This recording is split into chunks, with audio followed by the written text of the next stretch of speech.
guys, hope you're all doing well. So I'm coming to you with my favorite beauty tools, and I personally think all of these can be underrated. Like people kind of forget about them. Not forget about them. I think most people use most of these that are into makeup and filming beauty videos and things like that. But I think like you don't appreciate them until they're gone. Like these kind of things where like you might not even pay attention that you use something like this every day. But if they were gone, you'd be emotionally unstable. So let's go ahead and get into it. I have 1, 2, 3, 4, 5, 6, 7, 8, 9, 10-ish. So it's like my 10-ish series. My manager is right here in the back. General manager right here, Griff looking sharp. So let's go ahead and get into it. The first one being Q-tips. Well, Q-tips is a brand name. Cotton swabs, whatever you want to call it. Specifically the skinny beauty ones. I know in like Walmart and different places, you obviously you can get regular Q-tips, but they have the pointed ones for beauty, and then well, I can't find a pointed one when I'm doing I don't have any pointed ones in here. Anyway, the pointed ones for beauty. But also if you go to like a specific like beauty store, maybe Sally's or I get mine from IMATS. These really skinny ones. This is a regular size Q-tip. These are actually Q-tip brand name. And then the skinny beauty ones. These bad boys, these right here, these bad boys, I absolutely love them. They get the job. They get into those tiny crevices. I use them mostly, honestly, to clean my piercings and clean my ears. But in the beauty scheme of things, get off my eyeliner. So I have some of the, here's a pointy one mixed in here. I have these really tiny pointy ones, and they clean up the wing when a little bit of like liner or shadow seeps under my tape that I usually use to create my sharp lines. The inner corner, gunk and crap in your inner corner works wonderfully, as well as to clean around the lipstick and things like that. I use these again more so for like cleaning my ears and different things, but still a beauty thing. It's still a hygiene type of thing for me, and I absolutely love them. You should not stick Q-tips in your ears, you guys, although I do it. You should not. We should not. I'm working on it. But I use them in terms of like cleaning around the piercings, not like in my ear kind of thing. I don't put them in. But that's what I mean when I say cleaning my ears, not my ears, my piercings. There we go. So, and they work wonderfully for that. So, yes, tiny Q-tips, regular Q-tips, but the tiny ones, I just can't. I just absolutely love them. The next being tweezers. Tweezers, so underrated. Specifically the different ends. I like the pointy ones the best, with the slant ones coming in at number 2. So this set of tweezers that I have here, I actually have a full drawer, 2 like drawers full of like metal tools, and I have a lot of pairs of tweezers. I love tweezers. Elf makes a really nice pair of tweezers for like $1 or $2. Shop Miss A has some really good tweezers on their website. This set of tweezers I recently got, I'll show you these because they're kind of new and pretty, from a brand called Brushworks. I don't know. They were at Burlington. 4-pack of different tweezers for $3.99. These are heavy metal tweezers. So this is the set of them. Come on, Candice, get it together. This is the set of 4 tweezers, and you have a straight edge top. Then you have the pointy ones, which are absolutely my favorite. Again, this is more of like a cleaning piercings kind of thing. This slanted pair here, and then this classic angled pair that I haven't even opened yet, but this classic angled pair to get your brows and things like that. So what do I use other than the pointy ones? The angled ones coming in at number 2.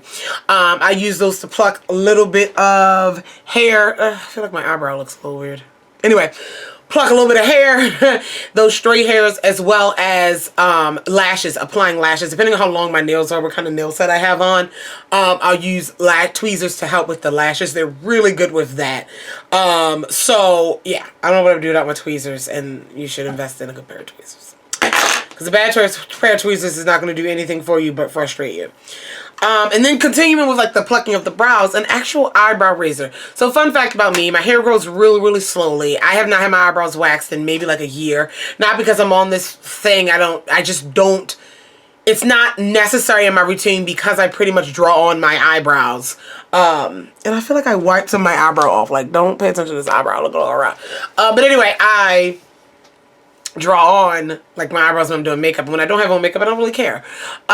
So I But what I do is I'll do my shape. I use the same shape of eyebrows all the time. And then whatever hairs are kind of like peeking out of that shape, I'll take a brow razor and just get it off. These come like 3 or 4, 5, sometimes 10 in a pack for $1. You don't want to reuse the cheap razors too many times, of course, and you want to be safe, and you want to, you know, if you're not comfortable with this, definitely don't do it. But yeah, I keep one in my eyebrow area, and if I see some hairs, just boop, boop, boop. I used to like take my time and shape my own brows, but ain't nobody got time for that. If I really want my brows done, I'll just go get my brows done. But this is kind of that intermediate, like in between those sessions kind of thing. Right, Griff? Right.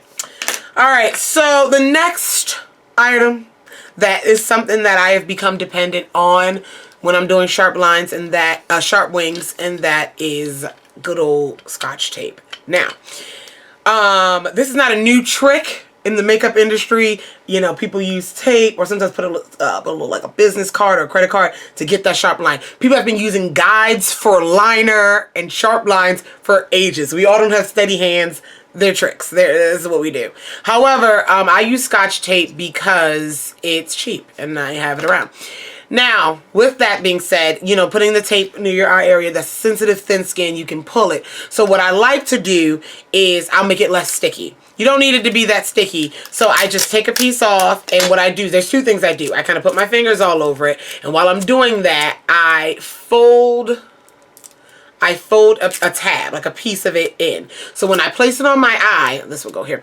When I place it on my eye, not only is it not as sticky, but now I have something to grab and peel off. Because before, I would just have the whole tape on my eye and it's sticking on this part and I'm trying to pull it off. And no, so now I always create a tab and I make it less sticky. Now they do have like beauty tape for this specific, like less sticky beauty tape. But why? I'm not buying that. I know Elf has like $2 one, $2 for $2 is like a set of them, maybe like 60 or 90 of them. I'm not sure, but I'm not buying that. Like, this works just fine.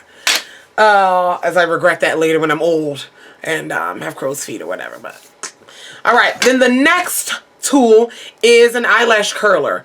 Get yourself one. Elf makes a really nice one. Now, I know there are nicer ones, and I'm on the hunt. Leave your favorite eyelash curler down below, because I'm on the hunt for a really nice eyelash curler. But I like an eyelash curler because I wear false lashes and because I have really long eyelashes. Now, an eyelash curler can be for both short and long eyelashes. Curling your short lashes and applying mascara allows it to look like you have a little bit more lash than you do. Also, if you have long lashes and you curl your lashes, it gets them out of your eyes and it just makes them look nice and full. Now, I curl my lashes more. The main reason why I curl my lashes is because I wear falsies, and I like my eyelashes my natural lashes to blend in with the falsies. If you have straight lashes and you put on falsies, you're going to see that difference in lash. Like when someone has bad tracks and we can see our real hair in our track, but that's not what we're going to do. That's not what we're going to do. Okay? That, you know. So we gonna make sure we're blended. All of our, where'd you go, Griff? We're gonna make sure we're blended. And so I like a eyelash curler. Something that I don't recommend doing, that I have done, you know, maybe like 1 to 2 times a year, is curl my lashes after I apply mascara. Some people do that and it helps, like that last boost of curl. I'm always scared I'm gonna rip all my lashes out. So I don't do it. But some people do. Once you put the mascara on, you give it an extra curl. Some people, once they have the lashes and the fake lashes on, they'll curl and blend them together, which I think is kind of genius. Okay. But once I curl my lashes, I don't touch the eyelash curler. I don't know. Just don't. Might try it one day, but okay. The next few items are, well, I guess they're still tools. Let's keep going. Are flossers. Any sort of brand of flosser. So these specifically are for people that are on camera. You should be brushing and flossing twice a day. But like, you get stuff in your teeth, like, I don't know. I appreciate these flossers. I don't keep any in my purse. They're specifically for here, like when I'm filming and I look at my teeth and I might have something and I floss before I film. Like, it's just something that I had to mention in this because it's underrated. These little bad boys, they don't replace real flossing, but I appreciate them in my makeup room, in my beauty studio. In the next segment. All right, the next item is a bonnet or a headband or something like that. I love a bonnet. You guys know I film in my bonnet. If I'm doing a get ready with me, I'll put my bonnet. I have my bonnet on because this is real life. We get ready with our hair tied up or whatever, and then you take it off or whatever. Also, or like a headband, something to keep your hair out of the way. Now, my hair doesn't fall in my face. I don't have that texture of hair, but I also wear my hair up a lot. I wear my hair up unless it's like in braids. Even with braids, I wear a bun. But like I'll, you know, ponytail them back or whatever. But in my beauty routine, sleeping, I sleep in a bonnet every single night because we all know with our natural hair, the damage that pillowcases can do. Even if you get a satin pillowcase, you know, even just tossing and turning, your hair be all over the place. And so I use a bonnet. This is my normal size bonnet, but I have like jumbo extra large bonnets because I wear braids a lot. But I do appreciate that in my beauty routine, having it there. And yeah. You guys like my large bonnet. The next one is where's my other one? I want to show you guys. I don't know where it is. The next one is something that I feel like it's a little extra, but it definitely helps. A good fan, a church fan. This one came from a baseball game, but I have one. I have a Asian style, and I don't know where it is. I got it from the dollar store, and it says Slay on it. Don't know where it is. But I use this specifically 2 ways. One, to dry my setting sprays. So when I spray my face with Fix Plus, and I sit here and dry it off. And another, to dry off my face after my nighttime skincare routine. You guys seen it. Where I douse my face in hydrating sprays, and I sit there, and it cools me down, and everything like that. But if you're an oily skin person, or any person that uses a lot of like setting sprays and things you need to dry, a fan sitting here, it's so extra, but I love it, and I miss my fan when I can't find it. And so this is something that, yes, it's extra. I love it though. You could just wait, but fan yourself. Griffin is like right here walking around the table, like you guys can't see him, but yes. The next item, I think I'm gonna switch my last 2 items. The next item is a magnifying mirror. I can't see. You guys know I wear prescription contact lenses. I have very bad nearsightedness. So if I don't have my lenses in, I'm here in the mirror. Even if I do have my lenses in, I'm maybe back here in the mirror, because those small details matter. Get yourself a magnifying mirror, something that, even though we have our big mirror, make sure like when you're doing your makeup at your vanity, you not just have a big mirror, but you have a small mirror that you can, this is mine I'm looking at right now, that you can magnify and see all those details. If you're practicing makeup, if you're not practicing makeup, if you like intricate looks like I do, dramatic looks, you need to know your face and know every pore on your face. Get up in there. It's going to be scary seeing your face that close and that big, but get up in there and know those angles. Know your face. One, so you can know if something's wrong. Are you developing a rash to something? Look at your face real good. Really good, y'all. I'm telling you. You know, getting that lash, those false lashes, getting them great, getting them lined up, practicing that wing. You need a mirror. I don't think you can be successful practicing your wing like in your bathroom mirror. You're too far away. Get up in your face. Get in your own face. That's the theme for this. Get in your own face. Okay? And so I recommend at least like a 5 to 7 times magnification. You can get mirrors cheap, less than $10 at like Burlington, TJ Maxx, Marshalls kind of places. If you want to spend a little bit more money, you can get something that lights up like I do. Some of them run on batteries. Mine actually plugs in and is touch activated. I don't know if the light's changing due to all this filming stuff, but and mine was, this light one was like $50. It was a Conair. It's a Conair. $50 at Ulta. Excuse me, burped. Which is a good investment. It lights up. Again, I can really see what's going on. It magnifies. And I think that definitely will help with if you don't own one and you get one, it's going to make the world of difference. Getting up in there and seeing everything. Also, if you do own one and you like lost this, you know you're going to get another Mac. You need that close up to get in your own face. So I recommend that. And then finally, the most underrated, I think it's not underrated, but it's appreciated. It's appreciated when you have it. If you've never had it, I don't think you understand how much you need it. But if you have it and then suddenly you don't, you're like, I can't do this. And that is lighting. putting on makeup, doing a makeup, sorry, bra straps on down. Makeup application, I feel as though lighting can make a difference. That's why I hate Sephora lighting. It's so unflattering. And it's dark. But natural light is a blessing. If you can set your vanity up somewhere safely that has natural light, go for it.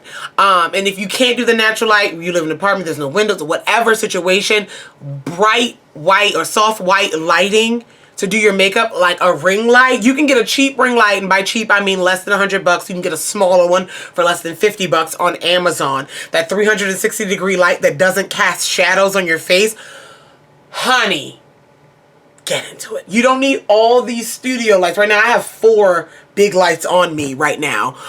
You don't need all that, but the ring light kind of situation, and they have like tabletop ones, or just like a beauty mirror, like bathroom lighting. Some people's bathroom lightings are good. Most people's bathrooms lighting is not. It kind of casts yellow.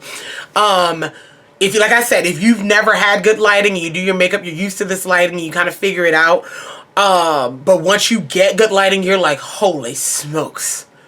Same thing with like the magnification mirror. You're like, I don't even know my own face. You don't know your face, so you see it in the right light. And if you do have lighting, if you're used to great lighting, it can be hell getting ready somewhere else, like a hotel. Or it can be hell getting ready, you know, at someone else's home. And like, it's like, oh, I need my light. Your light is what, like, that lighting can do wonders. I look great under this lighting. If you don't see me under this lighting, I probably look like a Muppet. Good lighting makes everyone look good, okay? And it shows, white lighting show the accurate colors, show your proper undertones, because that can all be misconstrued if you don't have the right light. So that is like my favorite, I don't know if it's a tool, resource for makeup application, is having the right lighting. And some of us, we have to, again, artificial lighting can be just as good because we're all not able to have natural lighting or a great view. I don't really have a great view out of my window. It's a parking lot, but I can have some natural lighting if I want. However, the way I film, I film this way, so the natural lighting does nothing for me. But yes, lighting. So there you go, my friends. Those are my 10-ish favorite beauty tools I feel as though are sometimes underappreciated or underrated. But if you have any questions, comments, concerns about them or any other products mentioned in this video, feel free to leave it down below. I love you all, and I will talk to you guys in the next one. Bye.